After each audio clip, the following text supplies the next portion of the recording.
तो महायुद्ध पर हमारी विशेष कवरेज लगातार जारी है। एक एक अपडेट सबसे पहले जी न्यूज पर आप देख रहे हैं किस तरीके से युद्ध का दायरा और भी ज्यादा बड़ा होता जा रहा है और ना तो इजराइल अमेरिका ना ही ईरान इस युद्ध से अपने कदम पीछे खींचने को तैयार है। भले ही तबाही और बर्बादी की तस्वीरें सामने आ रही है, दोनों ही तरफ नुकसान हो रहा है, चाहे वो मिसाइलों का हो, हथियारों का हो या फिर जान माल का हो। नुकसान की इस खबर के बीच भी दोनों ही देशों ने, चाहे वो अमेरिका इजराइल हो या फिर इधर ईरान हो, साफ कर दिया है कि लड़ाई ही विकल्प है और ये लड़ाई यूं ही जारी रहेगी। बड़ी खबर के लिए सीधे रुख करते हैं मेरे सहयोगी हार्दिक दवे का। और इजराइल वॉर रूम से इस वक्त एक बड़ी अपडेट सामने आ रही है कि इजराइल के तेल अवीव में नए हमले की तैयारी कर रहा है ईरान और तेल अवीव में लगातार सायरन बज रहे हैं। लोगों को बंकर में जाने की सलाह दी गई है। नए हमले की तैयारी में ईरान है।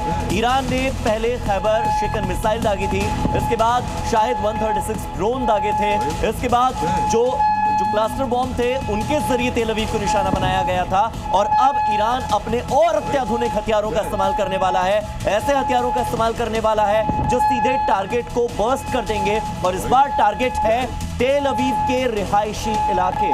जी हां, इस बार तेल अवीव के रिहायशी इलाकों में रहने वाले लोगों को यह सलाह दी जा रही है कि वो बंकर में कहीं छिप जाएं, अपनी जान बचाने के लिए अपने अपने घर छोड़कर चले जाएं। इजराइल की सड़कों पर गाड़ियों की बिल्कुल कतार लगी हुई है क्योंकि लोग अपने घर छोड़कर सेफ स्पेस को ढूंढ रहे हैं। आसमान जितना साफ नजर आ रहा है उतना ही ज्यादा काला और आग से भरा हुआ भी नजर आ रहा है। आप तेल अवीव के अलावा अगर हाइफा की बात करें वहां भी कुछ ऐसे ही हालात हैं। यरूशलेम की बात करें वहां तो गोल्डन डोम के ठीक पीछे अटैक हुआ है और आयरन डोम डिफेंस सिस्टम जितना ज्यादा मजबूत है उतना ही ज्यादा आयरन डोम डिफेंस सिस्टम की नाकामयाबी भी देखने को मिल रही है। पहुंच रही हूं आपके पास, लेकिन एक बड़ी खबर आ रही है। लेबनान में कार पर हमला किया गया, चलती हुई कार में विस्फोट हुआ है।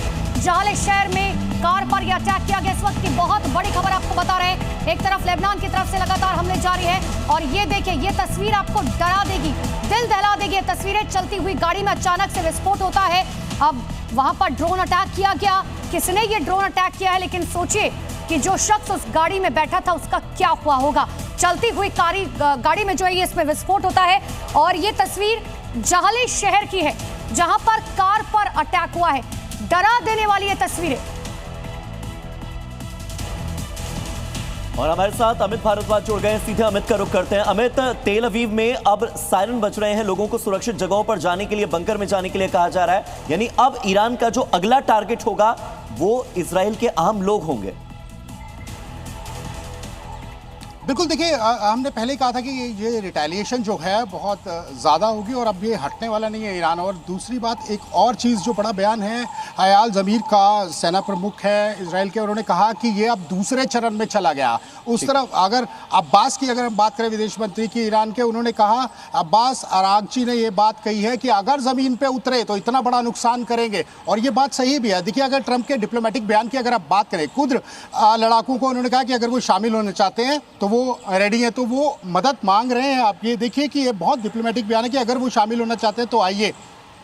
खुद के जो लड़ाकू हैं उनको भी साथ जोड़ना चाहते हैं और इसके साथ साथ देखिए, अगर ज़मीन पे उतरेगा, अमेरिका को मालूम है कि वो हवाई हमलों में बहुत तेज़ है, ज़मीन पे उतरते हैं तो कैजुअलिटी होगी। कैजुअलिटी अभी कोई भी, जिस तरह से अब देखिए लेबनान में हमले हो रहे हैं, 123 से ज़्यादा लोगों की जो है वो मौत हो चुकी है, 658 से ज़्यादा लोग घायल हो चुके हैं और ये नए हमले भी उसमें शामिल हैं। बिल्कुल अमित, तो इस इसमें समय सबसे अगर ज्यादा नुकसान अगर किसी का हो रहा है तो वो हो रहा है आम जनता का।